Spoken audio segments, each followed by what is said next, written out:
Bismillahirrahmanirrahim. Assalamu alaikum, dear students. This session focuses on the education policies of Pakistan.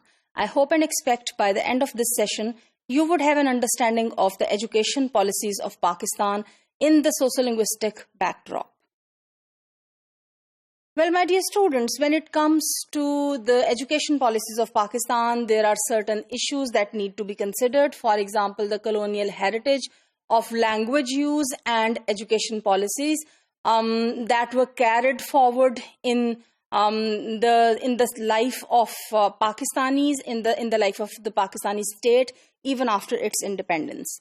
Issues of multilingualism and of multiple identities, such as regional, ethnic identities, provincial identities, are another important aspect of the education policies of Pakistan. When it comes to the education system of Pakistan, there are varied systems of education that are used. There are madrasas that are operating in Pakistan that focus purely on the religious education. On the other hand, there are Urdu medium schools, both on the private and the public sector level.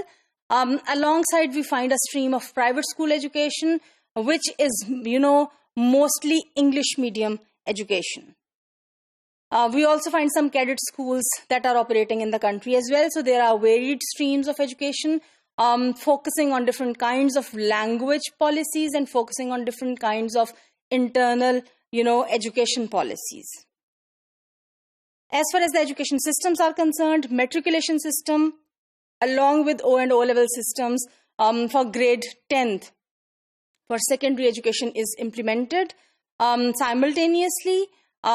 At the undergrad level, we have BA 2 years traditional conservative program. However, more recently, a BA honors 4 years program is introduced, which is being more supported by the government sector and by the Higher Education Commission. So, there are varied types of educational institutions and varied streams of education with varied desired outputs. To understand how different educational policies have operated through all this, if we go back, the first educational conference was held immediately after the creation of Pakistan in 1947. That was on December 1st, 1947. It was supervised by Quaid-e-Azam and presided by the then Education Minister Fazlur Rahman. Primary and Secondary Education Committee was one of the committees that was formed under this, particular, meeting. In fact, various committees were created to take care of different, aspects of the educational sphere of Pakistan. So, Adult Education Committee, Technical Education Committee, Women Education Committee, Scientific Research Education Committee were also created. And very interestingly, University Education Committee was also created, which had the task to take care of, the nature and the policies regarding, education at the higher levels in Pakistan.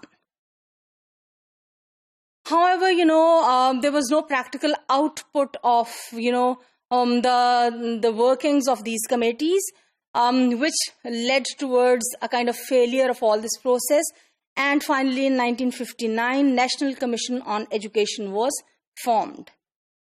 President Ayub was very much interested at that time in taking, care of the educational policies of Pakistan. So a 10-year compulsory education was introduced. It was claimed that it would be provided to every child in Pakistan. Also, religious education was specially made a part of, the educational policies of Pakistan, along with, of course, the teaching of Arabic came as a part of the language policy associated with that. So,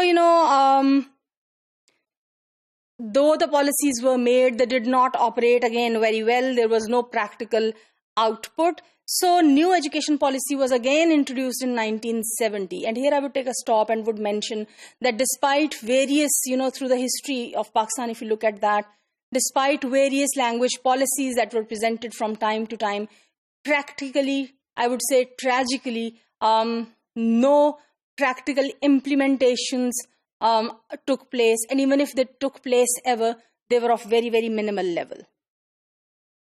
So this 1970 policy was adopted by the cabinet, and the emphasis was on the ideological issues in the socio-political backdrop of the times. However, the policy did not prove to be useful in the political upheaval in the context of the political upheaval in the country. And after the 1971 war, in 1972, there was again, an education policy that was introduced.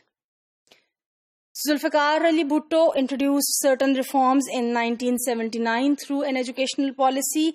Processes of Islamization were brought to, and with emphasis on religious education and Arabic language, in 1992. And then if we look at more recent developments from 1998 to 2010, a lot of reforms have been introduced, and actually government sector reforms 2005-10 were introduced with the agenda of bringing major change to enable the Pakistani education system through the change in policies to be aligned with the modern yet Islamic state requirements. A lot of efforts have been made. However, there is, I would say, still a long way to go. And with reference to the education policies of Pakistan, the basic issues of the choice of language as a medium of education and the streams of education, as well as the examination systems, etc., that are the very basics, have not yet been settled even till today.